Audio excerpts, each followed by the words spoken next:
मित्रों, आप सबको नवरात्रि की बहुत बहुत शुभकामनाएं। माता रानी सब पर कृपा और आशीर्वाद की वर्षा करें। पूरा देश इस समय भक्ति के भाव में डूबा है। कल हमारे प्रधानमंत्री नरेंद्र मोदी जी महाराष्ट्र के वाशिम से किसानों के खाते में जो प्रधानमंत्री किसान सम्मान निधि की 6,000 रुपये की राशि डाली जाती है, उसकी 2,000 की किस्त डालने वाले हैं। 20,000 करोड़ रुपए से ज़्यादा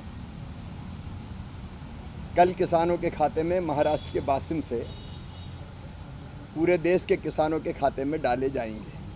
और कल और 1 लाख करोड़ रुपए की एक योजना को कैबिनेट ने मंजूरी दी है, जो किसानों के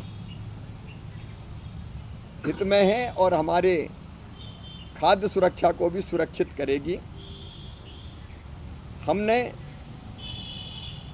2 योजनाएं, एक प्रधानमंत्री राष्ट्रीय कृषि विकास योजना और दूसरी कृषि उन्नति योजना, ये 2 योजना बनाई हैं। इन योजनाओं में कुल मिला के 1,01,321 करोड़ 61 लाख रुपया खर्च होंगे।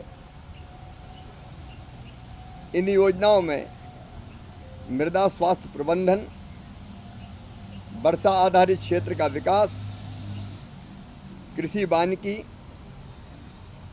परंपरागत कृषि को बढ़ावा देना, फसल अवशेष प्रबंधन, कृषि का यंत्रीकरण, पर ड्रॉप मोर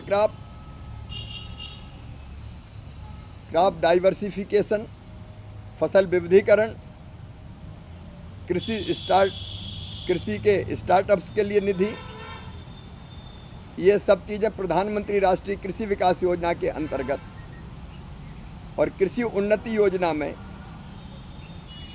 जो विशेष रूप से खाद्य सुरक्षा सुनिश्चित करेगी देश की, राष्ट्रीय खाद्य सुरक्षा और पोषण मिशन, राष्ट्रीय खाद्य तेल मिशन,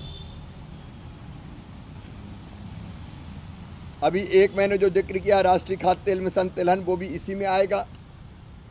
एकीकृत बागवानी विकास मिशन, कृषि विस्तार पर उप मिशन, NER के लिए जैविक मूल्य श्रृंखला विकास मिशन और कृषि विपणन के लिए एकीकृत योजना, डिजिटल कृषि मिशन और कृषि जनगणना, अर्थशास्त्र और सांख्यिकी, इस पर एकीकृत योजनाएं बनेंगी। इन योजनाओं को बहुत लचीला रखा गया है। पहले ये होता था कि केंद्र सरकार को योजना बना देती थी और सब राज्यों से कहती थी एक साथ एक जैसी लागू करो, लेकिन जो चीज़ असम में लागू होती है वो गुजरात में लागू नहीं होती। इसलिए राज्यों के ऊपर ये छोड़ा गया है कि वो जिस भी योजना को उपयोगी समझते हो अपने राज्य की आवश्यकता के हिसाब से वो उसको चुन सकते हैं। पहले एक योजना का पैसा दूसरी योजना में खर्च नहीं होता था, अब वो चाहें तो ये मना कर सकते हैं कि ये योजना हमें लागू नहीं करनी, इस योजना का पैसा हम केवल इस योजना में लगाएंगे। तो उनको ये स्वतंत्रता है कि जो चीज़ उनके लिए उपयोगी होगी, जो योजना, वो उसमें ज़्यादा पैसा लगा सकेंगे। और स्वीकृति भी इन सब चीज़ों की एक साथ हो जाएगी, नहीं हर एक योजना के लिए अलग अलग जाना पड़ता था। इसके कारण दोनों काम होंगे, एक उत्पादन बढ़ेगा, किसानों की आय बढ़ेगी, दूसरे हमारी खाद्य सुरक्षा को हम